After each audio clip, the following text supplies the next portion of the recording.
Can a Christian suffer depression? Yeah, they can. 1 in 5 Australians experience mental health issues in any given year. Of course, Christians are going to be among that group. When you're feeling depressed, I think it's really easy to feel as though you are slipping away as this depression kind of takes hold of you. And also, when you're depressed, it is really hard to trust in God's promises, God's love, even hope for a better outcome than what you're currently experiencing.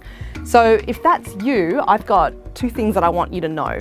Firstly, God's love for you is not dependent on how you feel on any given day.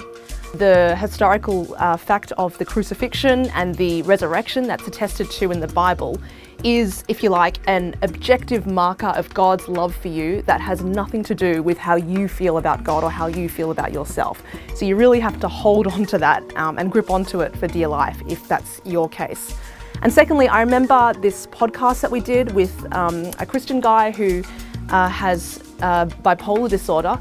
He says that on his worst days, it feels as though his mental illness defines him, when really what he has to cling to is the idea that his being a beloved child of God is what defines him.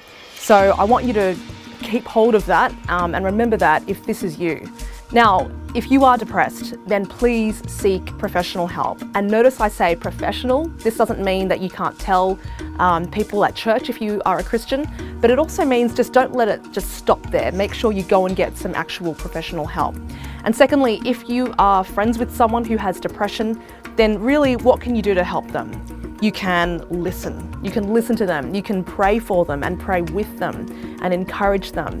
Don't try to provide solutions. I think sometimes one of the biggest things that we can do to help someone is just to walk alongside them as they experience this. You know, the Bible says to bear each other's burdens. I think that is completely relevant when it comes to this topic.